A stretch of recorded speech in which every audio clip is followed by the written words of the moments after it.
Joe Brady is the next head coach of the Buffalo Bills. Tons of coaching changes across the league. And what the heck is going on with Bill Belichick? We're going to react to it all today on the Locked On NFL Scouting Podcast.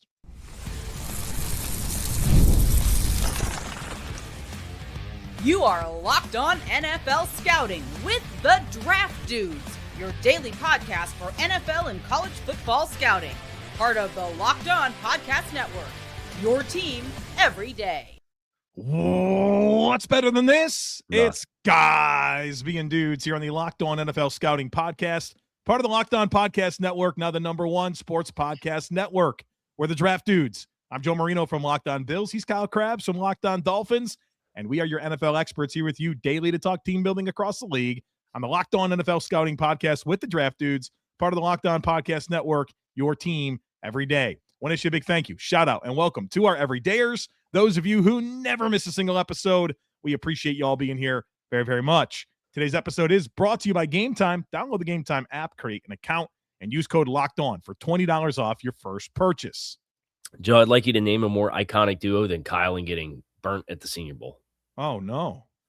You see, I got a little red already. Is it sunburned or windburned? It's sunburned. sunburned. Sometimes we got friggin' blasted with some wind. Cold down there. It was cold. I woke up yesterday. It was 16 degrees in Mobile, Alabama. Oh, brother. I said, I just flew out of this. What is this? Yeah. They're talking about Gulf snow in Florida here, and I think it's this weekend. So it's a little chilly, but it was not the cold. It was the sun. It was a sunny day, but those sunny, cool days are the ones you got to watch out for the most, especially this time of year when you're boxed up, hurting children at home for as long as I have. I can't tell you how long it's been since I've been out of my house for this long of a period of time. Yeah. Well, been a minute.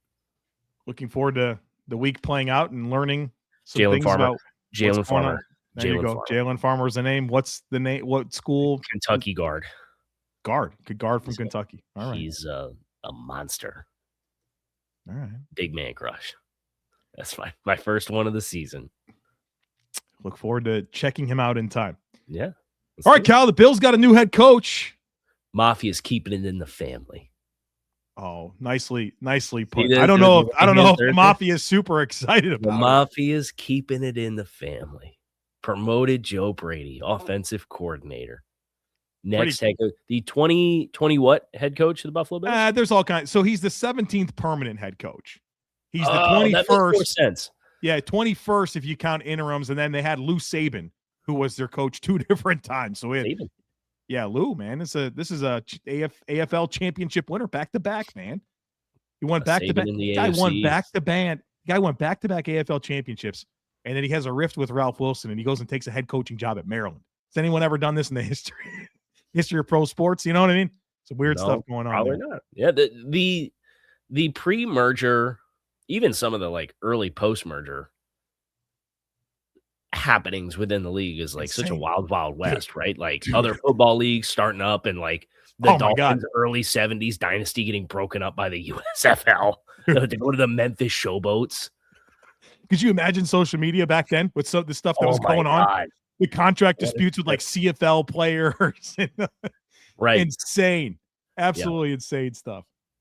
So the Bills are telling you pretty loud and clear that we just need to swap out Sean McDermott. My buddy Jeremy White is calling it a McDermott-ectomy, right? Like we've detached Sean McDermott and feel like that's maybe the piece that has had a ceiling on top of what this team can get done in the playoffs, because there's changed a lot of things around Sean, defensive coordinators, offensive coordinators, special teams coordinators, personnel, obviously. And so you just kept getting the same result. Maybe it looks a little different, but, ultimately the one thing that's been constant is Sean McDermott. And after 7 playoff runs with Josh Allen, he's no longer around, but it feels like they wanted to preserve what has been a good part of the Bills, which is the offense. You go to 2 years of Joe Brady coordinating this offense. Allen's the MVP in 24, Cook's the rushing king in 2025, and Allen's still an MVP finalist. It feels like they just want to give him more of an opportunity to put his fingerprints on the operation and see where it goes. Yeah, and whether or not this proves to be the right decision or not will be proved in time, right? And I can see the appeal of continuity within the scheme and getting the most efficient versions of Josh Allen. And that happening with Joe Brady, right? Now, they feel like this is what they needed to break through the plateau instead of like significant change to kind of shake up the status quo. I think that's the biggest question that I have with kind of keeping it in the family is it's like, okay, like it's a significant change, but you're just slotting other guys up. Now, there'll be changes on the defensive side of the ball. When I hear the name Jim Leonhard associated with the Bills defensive coordinator position, that gets me up in my chair or something. As somebody who has some rooting interest in the AFC East, I hope doesn't. Hey, the OG head coach of the San Diego Scouts. That's right. Jim Leonhard. Yeah. People know about that, right? If you don't remember, that was the first summer we did NFL scouting as the branding for the show. This was like 3 summers ago. We did like an expansion draft. It was a long time ago, dude. We picked Jim Leonhard to be the head coach of the team. So it was written in the stars, right? Like this was bound to happen. So I'm interested to see what the rest of the staff looks like. And I think any team that's going through changes right now, like wait and see what the staff looks like for starters and then see what the roster looks like, right? And then they'll play the games and we'll get our next round of information on what's happening and what's not. And then you can kind of recalibrate and go from there. But I do think it is a very interesting pathway that they've chosen to kind of, what do you think? Was it Ty Dunn? Was talking about 13 seconds again. Yeah, he's been talking about it for a long time. Right, but he was like, it was like a thing that never got let go. And that's what I would say, if that kind of scar tissue from an incident like that is still lingering, but you feel good about like a large portion of your operation, then it is probably time to just like flush the toilet on that and be done with it, right? Like, because you have to let it go, whether that's the fan base or ownership, like, let it go. Like, Joe Brady wasn't part of 13 seconds. Correct. So that's where, like, in my mind, as I'm thinking about all the different angles of Buffalo and their decision, if folks are still in the building talking about 13 seconds in 2025 or 2026, then like get rid of the guy that you feel has the most remaining responsibility for an incident like 13 seconds and move on and just like try to close the box and leave it. What's that? The dealing with like emotions thing, like put it in the box. You can address the box once a week and then you put the box away and you don't think about it until next week, right? Like put it in the box and let it be. The bit of feedback that I've seen on this that I think is completely disingenuous is to act like they didn't change anything. Like Joe Brady is not Sean McDermott. He's 15 years younger. He's offensive minded. They had very different paths to getting to the same position. And, you know, he's going to have an opportunity here to do his thing. And there's a new structure in place with how the whole organization operates. It feels like somewhat of a half measure, but I also don't think people are taking enough opportunity to consider, did they need a full measure? Did they need to tear it down? Or is it like, this is circumstantially a very different head coaching search than most teams that are in this position. A lot of pressure on Brady. But obviously, Brandon Beane is putting a stamp on that. Albert Breer said it was his decision, and that's what Brandon Beane is now. He's a president of football operations and general manager. Like, it is his show. Guess what? If Joe Brady doesn't work out, who's getting fired? Brandon Beane. King Beane. We'll see. We'll see how it plays out, man. We'll see how it plays out. Have those Photoshops started yet? Oh, geez, dude. Like the royal crown and a throne and Brandon Beane sitting on it. Like, this is it's weird times. Weird times right now. I've seen all kinds of AI just makes it really easy for people now, you know. Right, just people type in a prompt and off you go. You get some crazy image generation and things are happening for the whole world to see. Right. We'll go break. Let's go to break. When we come back, more coaching stuff across the league, including some interesting things in Denver and out of New Jersey. We'll talk about it here next, folks. Be sure to stick with us. Hey, it's Matt Derry from the Locked On Lions podcast. The people I love depend on me. If I'm gone, the financial responsibilities don't disappear. I didn't want my family figuring things out during the hardest moment of their lives. That's why I knew only one place to go. I chose life insurance through my friends at Ethos. Ethos makes getting life insurance fast and easy, 100% online. You can get a quote in seconds, apply in minutes, and get same-day coverage. There's no medical exam. You just answer a few simple health questions. You can get up to $3 million in coverage. Some policies are as low as $30 a month. I love the folks at Ethos. Protect your family with life insurance from Ethos now by going to ethos.com/LockedOnNFL. In as little as 10 minutes, you can get the free quote and up to $3 million in coverage at ethos.com/LockedOnNFL. That is ethos.com/LockedOnNFL. Ethos.com/LockedOnNFL. Application times and rates may vary. There's nothing like being in an NBA arena, the crowd, the energy, the moment. Getting tickets, though, that part hasn't always been so simple. That's why Game Time has become the go-to app for scoring tickets fast without the hassle. Puts the advantage back where it belongs. That's with the fans. You can pull up the Game Time app. You can pick an upcoming NBA game. You'll get tickets within minutes. You'll love being able to see the all-in price up front. There's no surprise fees coming at checkout. Plus, being able to see the view from the seat before buying will make that decision very easy. And you'll love the great deals on last-minute tickets, and everything just feels quick, intuitive, and stress-free from start to finish. So take the guesswork out of buying NBA tickets with Game Time. Download the Game Time app, create an account, and use code LOCKEDON for $20 off your first purchase. That's code LOCKEDONN for $20 off. Download the Game Time app today. And remember, it's gametime.co, not .com. Hey, don't use code LOCKEDONNFL. That was the in-season. I know, dude. Now it's just code locked on. Almost got me there. It's like your body, your brain goes into autopilot because we've done the reads, right? I forget which one it was a couple weeks ago. And I realized about halfway through the script, I'm like, they updated the script.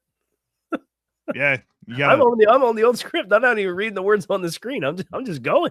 Head on a swivel, man. So speaking of heads on swivels, Joe Lombardi out in Denver.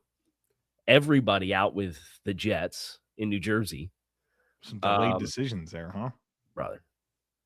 And with the OC Engstrand, it was like, he's not going to call plays anymore, but we're going to figure out what his role is. And then 3 days later, that's the stuff that makes it like, I'm really trying hard to defend Aaron Glenn and be like, you can't judge the team on the product on the field this past year because the roster wasn't very good to begin with.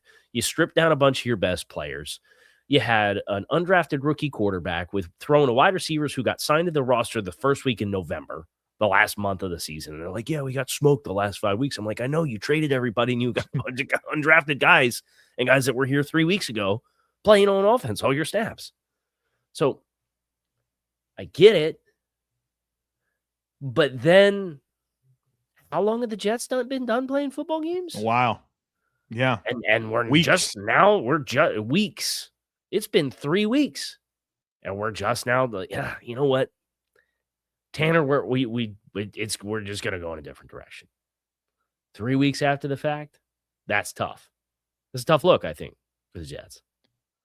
I think you nailed it. It's becoming difficult to love what's happening here. And I'm not saying that a lot of these decisions weren't warranted and justified, but foil this against Denver. Denver made some coaching changes. They played like 3 days ago, and it's taken 3 weeks for the Jets to be in this spot. Goofy, man. Like the goofy is just mounting with Aaron Glenn and the Jets. And how do you realistically judge an offensive coach? Now, I think you can judge how bad the passing offense was with Justin Fields out there. But we had multiple games with negative net passing yards. I believe they had 2, did they not? It was the Denver game, and then I'm pretty sure they had another one. Oh, please hold. I'm going to do the thing. Well, they had a few games of like -10, geez, against Denver. Yeah. And then they had 53, 54, 42, 42. and 54 net passing yards. Nuts. I mean, and so Aaron Glenn knew Tanner from their time together with Detroit. Like you either believe in what he can do or not. Part. It's like, dude, you brought him over here to be your OC. You guys had a pre-existing working relationship. And we're going to get a month in where what? Brady Cook starts 4 games. Brady Cook had more pass attempts than Tyrod Taylor and was 51 pass attempts short of the most pass attempts of any quarterback on the team that played this year. I'll tell you what, I watched Brady Cook last year at the Shrine. I could have told you, if Brady Cook starts 4 games for you, you're not going to win any of those games. Wasn't hard. It's not a surprise. Was not hard. Was not hard. So really, I'd be very angsty right now if I was a Jets fan. I'd be very unsettled because I don't know.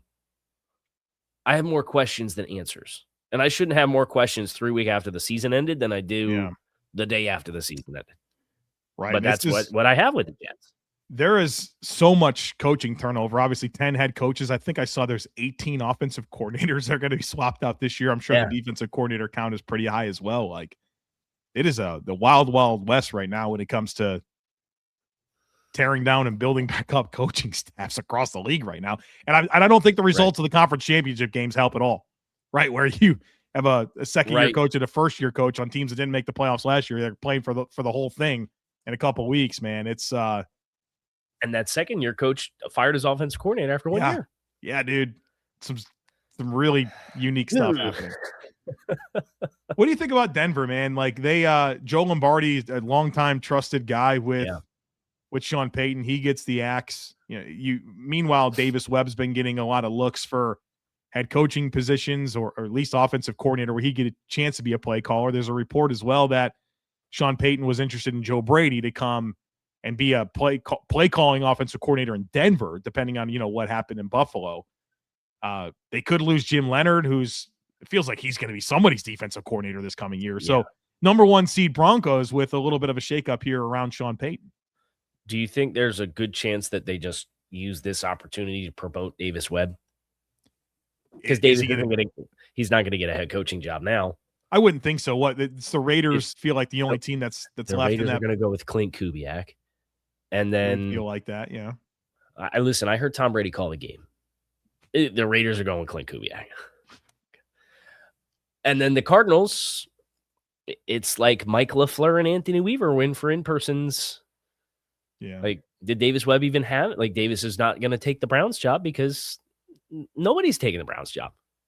Webb's got to put himself in a play caller position. That's what he needs. He needs the full stamp, right? Because he's going to be a head coach. We've smelled that. We talked to Tony Racioppi a few years ago, raving about Davis Webb. Raved about Davis Webb. Yeah. So I would imagine like that feels like the most logical thing to happen for Sean Payton, I think, is to just elevate Davis Webb and put him in a bigger spot and hang on to him for another year. And because it's also like you probably really covet his relationship with Bo Nix, right? And it's not just, we can hang on to Davis Webb forever if we promote him to OC. But if you can keep it another year and you get Bo Nix's 3rd season with the same guy like hands-on working with him, like we heard about Josh Allen talk about Davis Webb, right? Like their connection. Deep. So I think that probably would be fuel to the fire for me with a young quarterback to try to keep him in the building for another year, regardless of what responsibilities I would or wouldn't give him. And if that means it comes at the expense of Joe Lombardi, like it's not the end of the world because Sean is Sean. And I think there's diminishing returns with having a trusted guy in Joe Lombardi who we kind of know who he is as a coach. Well, we got more to do here. Coming up next, I do want to ask Kyle a question that I'll give it to you right now. I want to get your thoughts on Mike McDaniel. Mike McDaniel going to be the Chargers offensive coordinator. I think people are curious for your take on that. And then, come on now with this Bill Belichick thing. We'll talk about it all here next, folks. Be sure to stick with us. It's the last call for football on FanDuel. One final Sunday, one last kickoff, the final chance to get in on the action before the NFL season officially comes to a close. This is Super Bowl 60, and FanDuel is making sure you're right in the middle of it with a special offer just in time for the biggest game of the year. Whether you're backing the favorite, riding the underdog, or building one last same-game parlay, this is the game everyone's been waiting for. This is where predictions turn into plays, stats turn into storylines, and every snap feels bigger. It's the perfect way to cap off the season and make the Super Bowl even more exciting from kickoff to final whistle. If you're a new customer, bet just $5 and you'll get $200 in bonus bets if you win. Make it count because after the Super Bowl, The season is over. Last call for football on FanDuel, an official sportsbook partner of Super Bowl 60. Visit FanDuel.com to get started. All right, so I promised a question about Mike McDaniel. He's been announced. They're leaning into the Mike McDaniel things, the Chargers social media. Yeah, unfortunately, is. I didn't have an extra 2 hours in my day to listen to the only offensive coordinator hired this offseason to get an hour-long press conference. I didn't find that 25th hour, that elusive 25th hour. It is happening. It's what's going on here. It's a little all right. hot. I get it. Like, sure. Mike McDaniel's a content machine, and the Chargers have the best content team. They do. It's an interesting marriage. It's a match made in heaven in that regard, and I understand that. But I'm like, 40 minutes.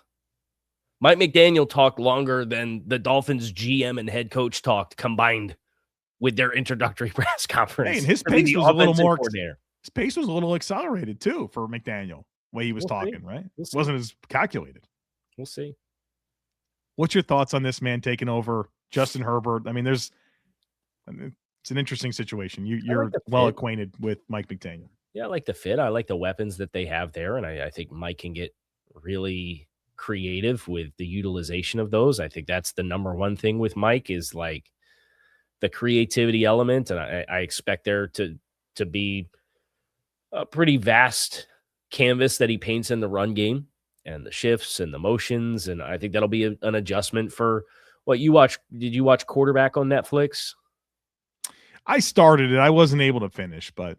So Kirk Cousins talked about like coming to Atlanta and kind of the adjustments of like the shifts and the motions. And there's 40 shifts that you have to know. And like, that'll be a big adjustment for Justin Herbert, I think. And I think that will probably be a good thing that it's an adjustment because by the end of 4 years with Mike, like we were just so galaxy brained with what the shifts and the formations and the motions and how we were getting to this. And I think putting bumpers on it will probably prevent it from getting too big brain too fast. But I think it will be a healthy change for the Chargers offense. And I'm really interested to see like what the passing structure looks like for as good as the run game stuff was. It's very difficult to parse out and assign responsibility to why the passing game looked the way that it did with, Tyreek Hill was out and Tua and his skill set and Mike and the scheme and the design. And it's like, I had questions for all the different pieces of that. Yeah. So this is kind of a good chance to get Mike separate from the ecosystem that he was in Miami, where they were really dependent on two-speed receivers to create a bunch of spacing in the intermediate areas of the field with a quarterback that didn't really drive a lot of those throws or attack other areas of the field, right? So you're going to get a chance to get that quarterback in Justin Herbert. And the measure that I'm looking for Mike McDaniel is what does the passing game structure look like? Because I think the run game structure is phenomenal. The choreograph of the offense at times was a lot, as evidenced by the procedural stuff that you saw sometimes with Miami. But I think the biggest thing for him is what do your passing concepts look like? How do you space the field with your eligibles? Because those were my biggest complaints of what I had with Mike in Miami from a scheme perspective. Which Chargers offensive skill player, not named Justin Herbert, are you most excited about from a fantasy perspective under Mike McDaniel? Yeah, thank you for saying that. As a dynasty owner of Rondé Gadsden, I'm pretty excited. Rondé Gadsden. And you saw the flash for like a month last year. Yeah, brother. And then he disappeared, right? Yeah. It was interesting because they had Jonnu Smith in Miami at the time of the draft. And like they showed some interest in Gadsden, but ultimately said they were going to go with like a different direction type of tight end. And it didn't happen. And then Gadsden showed the flashes that he did. He killed Miami when they played Miami midseason. So I think that's the kind of player that is going to get a really robust usage rate because you saw what the volume looked like with Jonnu Smith in 24. Yeah. One other question. Who's the current or former Dolphin that you can bet on is going to be a Charger this year under Mike McDaniel? Boy. You know how this goes, man. He's going to have some of his pieces. So Dante Colonelli's here who does Dolphins. Do you have any name that comes to mind? Dolphin transplant that's obviously going to go with Mike. That's a great question. I'm trying. Liam Eichenberg. So Liam might retire. Well, okay. That Liam got injured in the offseason, and it would be a good candidate if that was the case. It might be Tanner Connor. Tanner Connor. All right. It was Mike's 4-year pet project at tight end. Pick it up. Who unequivocally cannot play, and just we kept Greg Dulcich on the bench for the first 2 months of the season to run Tanner Connor out there and get railroaded on every play. All right. Let's talk Bill Belichick. Not a first ballot Hall of Famer. 10 people didn't vote for Bill Belichick to go to the Hall of Fame. Kyle, you know I'm not a big 10, or was he 10 short of the cutoff? 10 short. Yeah. 10 short of the cutoff. This is crazy to me. And there's a lot of reports that are coming out that are conflicting other reports, but ultimately Belichick didn't receive enough support to go to the Hall of Fame as a first ballot. Yeah. Insane, right? Like, it doesn't make any sense. I think the shame here, I didn't go to journalism school, right? Full disclosure. Yeah, but I generally have an understanding that, like, in journalism, you're not supposed to make yourself the story, right? Sure. The voters have made themselves the story here by choosing to be the world police of integrity of the Hall of Fame, right? Because that's kind of what it's alluded to. Because you look at Super Bowl wins and win percentage, and like, this is a non-conversation, right? So is it because he was mean to the media for all these years? Is it because of Spygate and Deflategate? Like, whatever, right? Like,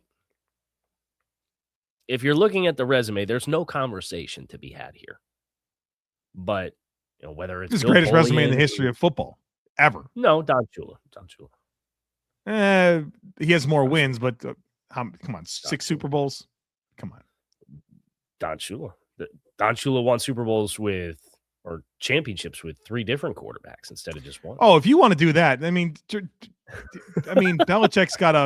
he's been horrible with operating. I mean, objectively horrible. And Don Shula had a 74-22-4 record in Baltimore before he got to Miami, Kyle, versus what Bill was in Cleveland. Courtesy of Joe DiBiase, Sneaky Joe Sports. Brady. I'm scared. I have no idea where this is going. Bill Belichick's record without Brady is 84-103. Okay, that's a 12-season sample size. Mm-hmm. That is a worse win percentage than Joe Philbin, Lovie Smith, Todd Bowles, Rex Ryan, Norv Turner, Dave Wannstedt, Frank Reich, Jack Del Rio, Dan Quinn, Mike McDaniel, Brandon Staley, Matt Nagy, Anthony Lynn, and Mike Tyson. McDaniel.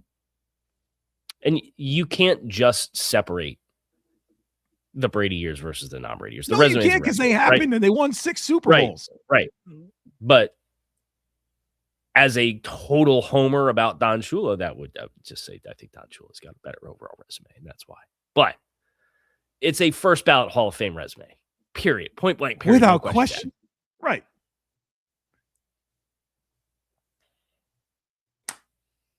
It's goofy, man. It's like, it's worse than the TO thing, man. It's worse.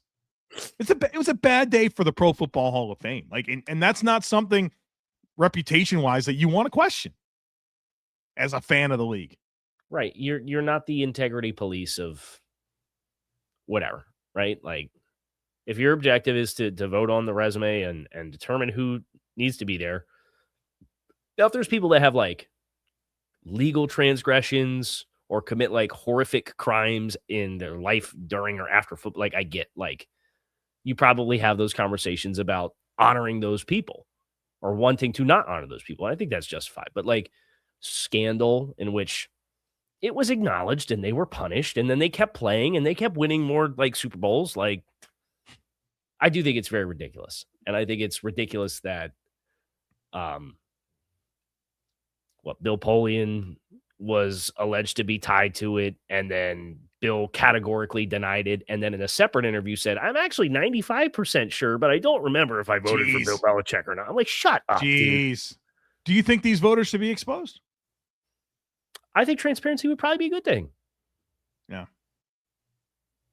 Probably. This is just really unprecedented. I'm not a Belichick fan. I never have been, but I acknowledge that this is a first ballot Hall of Fame coach if there ever was one. You know, we're could things have gone worse for Bill Belichick like over the last maybe 5 years? Well, I could have taken the Falcons job. What a weird legacy. A legacy that should have been a lot different. Anything else? We done here? I think we're done here. We're done here. Kyle Crabbs, Joe Marino, Bill Belichick joining us at the end. Locked on NFL Scouting. We appreciate you guys for tuning in and checking out the show. Make it a great rest of your Wednesday. We will be back again tomorrow to create a little bit more content. The Chargers are requesting, by the way, to meet with Jim Leonhard as well. You have some competition, my friend. You don't want to go there, Jim. Strap up. You don't want to go. Close the deal. We're gonna find it. Is Joe Brady a closer? Keep it in the fan. Give him the money, Terry. That's it. We're out of here. Appreciate you guys checking the show. We'll talk to you again soon.